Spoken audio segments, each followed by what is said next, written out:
Hi everyone. In this video, we will be discussing about different ways in which we can handle the authorization pop-ups using our Selenium scripts.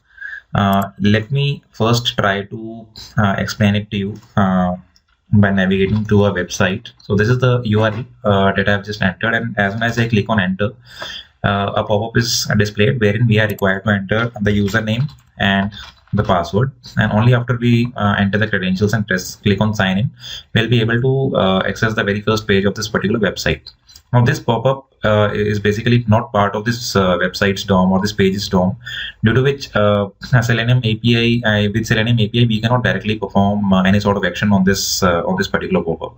So in today's session, we are just going to discuss on different ways in which we can either handle this pop-up or bypass this pop-up.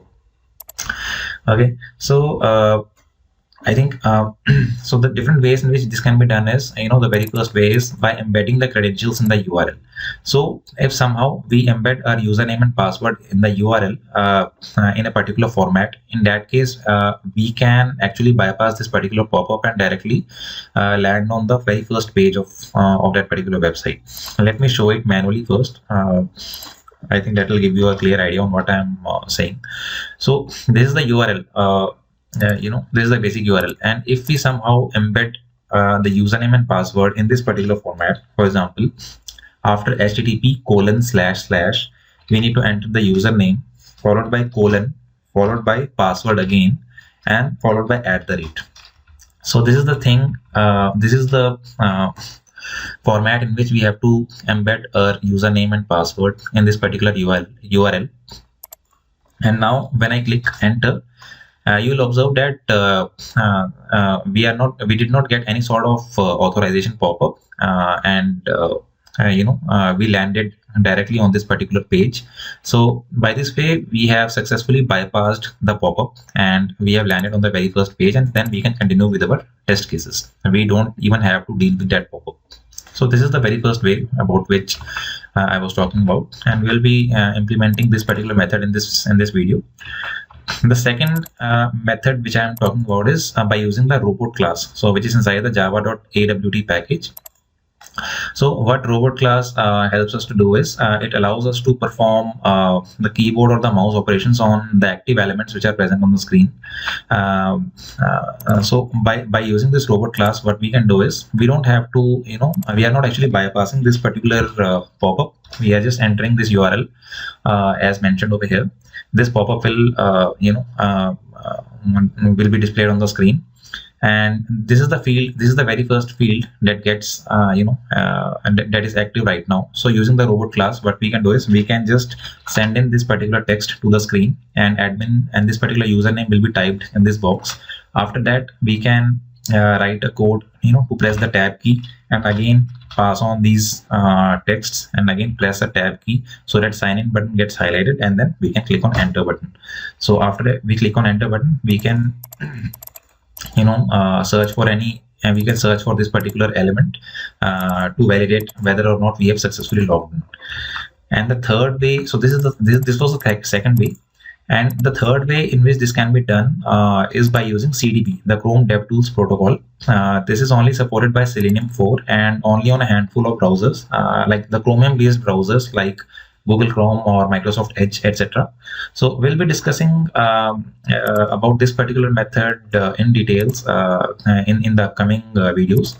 But in today's video, we'll just be discussing about how do we bypass the authorization pop-up by directly embedding the credentials in the URL. So let me just open Eclipse and create a simple Maven project. Let's give the group ID. Let's set the group ID to be com.automation, artifact ID to be, say, use case. So a Maven project gets created. In the pom.xml, I'll be mentioning a few dependencies related to Selenium, Java, and WebDriver Manager APIs. So let me just download these dependencies from the Ambient repository. So what I'll be downloading is the APIs that I'll be downloading are Selenium Java API. So I'll use the latest stable versions that are there. So this is the very first dependency that I'm going to add. The other dependency is web driver manager that actually manages my browser drivers binaries directly, automatically. I'm using this particular dependency so that I don't have to explicitly download the Chrome drivers or the Gecko driver. What this dependency does is it will directly manage the browser driver binaries. It will check it will check the current version of the browser I'm running, and it will automatically download the binary which is compatible, the exe file which is compatible with that particular browser, and I'll be able to perform my test seamlessly. So let me just create a new class inside a new package. So I'll just keep the name as use case. Let me name my new class to be popup. Okay, now so we'll be seeing how do we go about the implementation of these three methods one by one. So in this video we'll just be seeing how are we able to bypass the authorization popup by embedding the credentials within the URL. So let me just write main methods.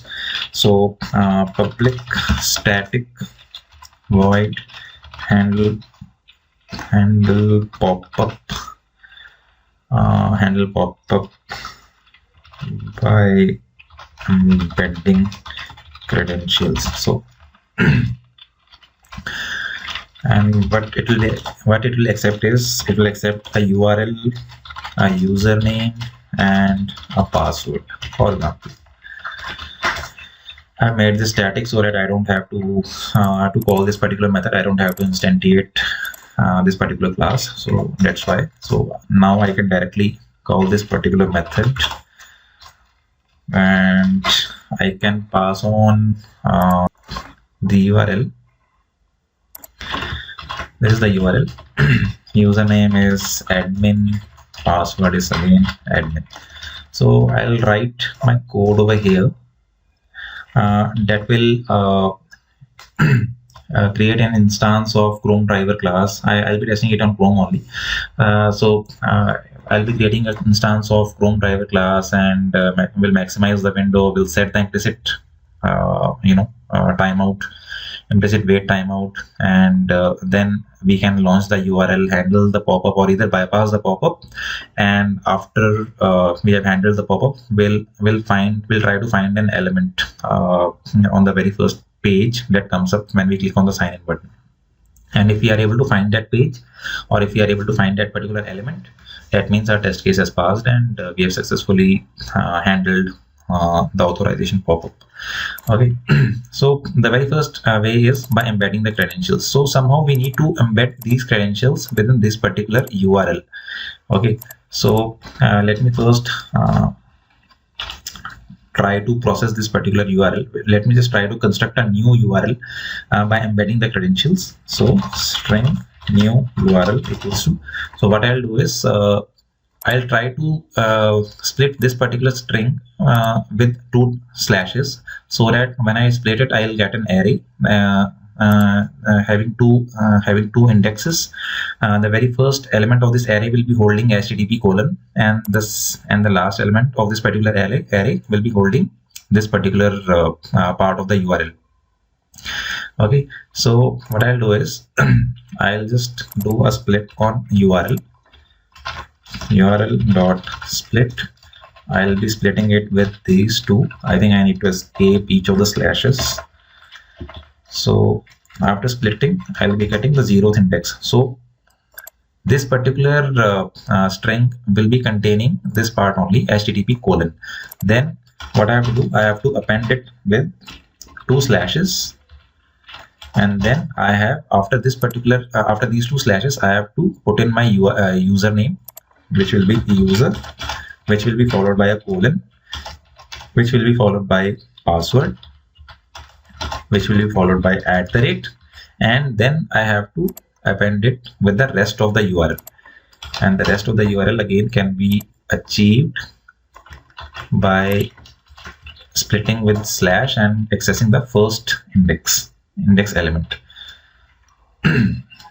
Okay, so I think it is showing me an error. Let me just escape that particular backslash. Okay, so now we have this URL. So let me quickly do a sys out on this to see if this has constructed correctly or not. I'll just quickly run it. So this was the original URL, and my new URL is going to be http/admin. Okay, so this is the these are my credentials which gets embedded within this particular URL. So I think I'm fine.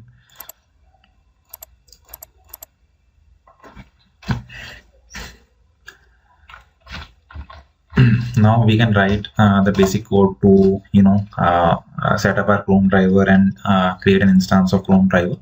So WebDriver manager dot Chrome driver dot setup.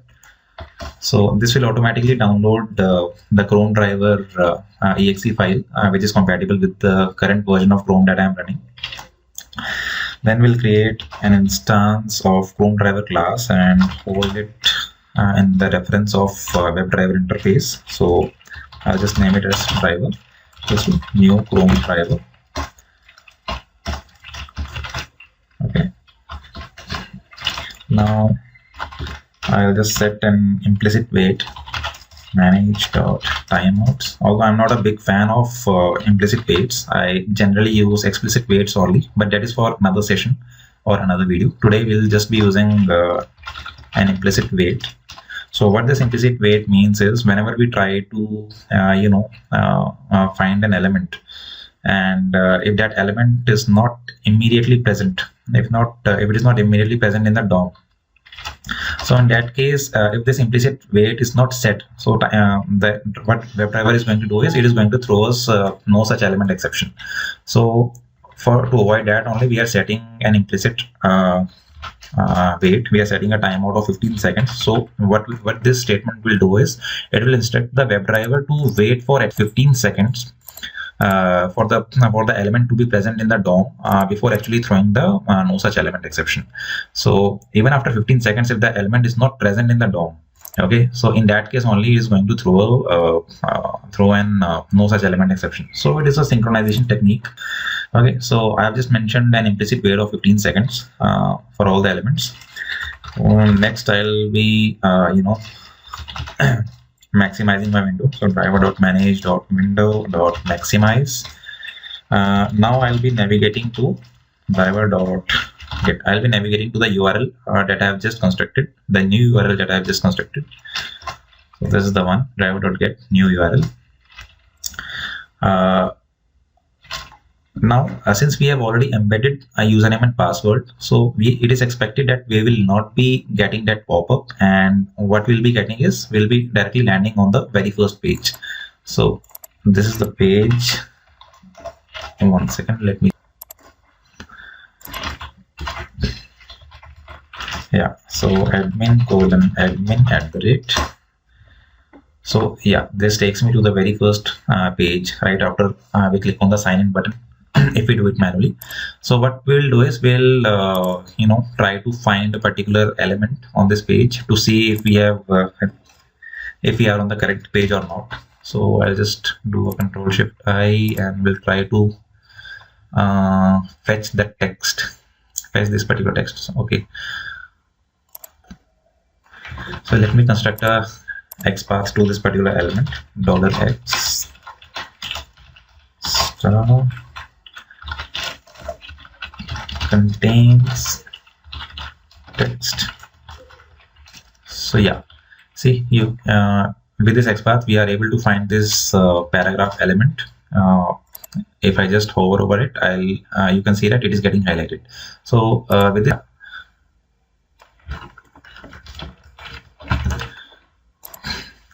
okay, so what I'll do is I'll just try to invoke the method find element. So web element is equal to driver dot find element by xpath, by dot xpath, and I'll put in my xpath over here. Yeah, I'll also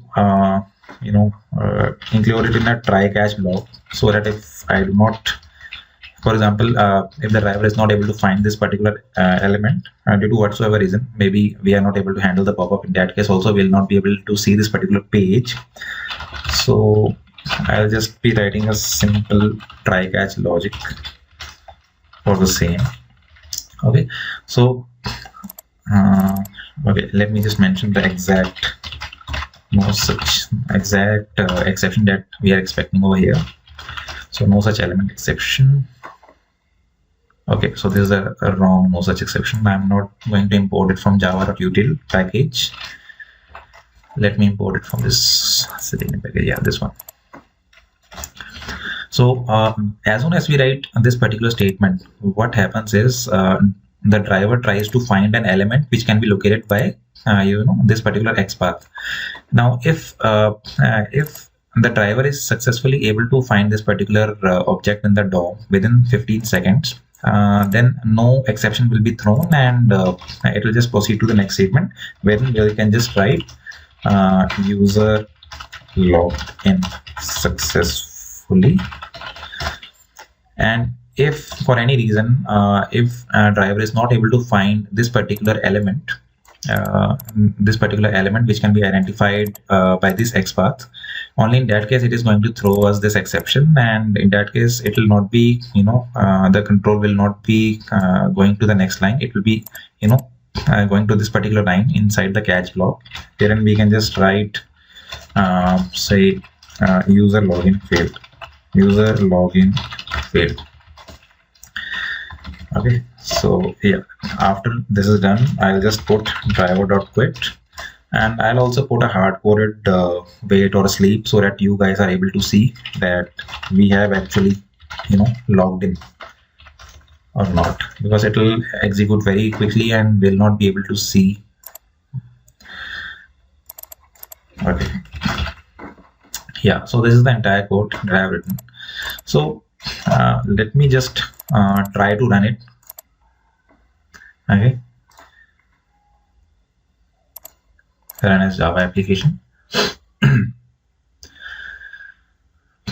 So yeah, so the web drive, so the browser has launched, and it has directly taken us to the login page. Yeah, so everything has happened so quickly in the background. So what has happened is, you can see that user logged in successfully. So what has happened is, when we passed on this particular URL to this function, first we try to embed username and password within this URL. So this is the logic for the same. After we had embedded the credentials in the URL, we did a Chrome driver setup by which we are actually downloading, we are actually automatically managing our binaries to be compatible with the browser versions that we are running. Then we initiated or we instantiated the Chrome driver class, and we set the implicit timeout to be 15 seconds. We maximize the window and we navigated to this new URL. Okay, and then we try to find an element that we were expecting after successful login. And if driver was able to find that element, then in that case only it will print user logged in successfully. Otherwise, it is going to print user login failed. So what happens if I try to use the old URL itself?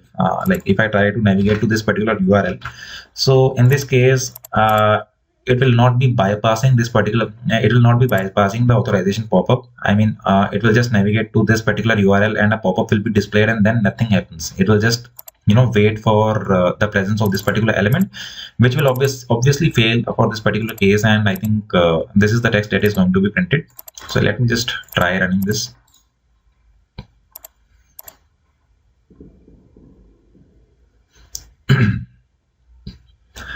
So the Chrome browser has launched, and see, we have navigated to the URL, and this time this pop-up was not bypassed by our scripts. And since we have not written any sort of logic to handle the pop-up, we have just written the logic to bypass this pop-up, so our script is going to fail. So if I just return back to here, so you can see that user login failed. we were not able to find, we were not able to land to the very first page, and we were not able to find this particular element. That's why this particular test failed. So this was the very first way in which we can handle the pop-up, or we can say that we can bypass the pop-up authorization pop-up and continue with our test cases.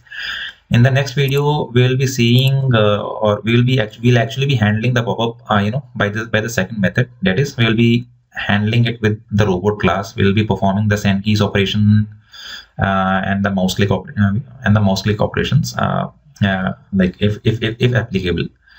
So and in the subsequent sessions, we can discuss about this new feature that is in Selenium 4, which gives us access to the Chromium browsers CDB, Chrome Devtools protocol.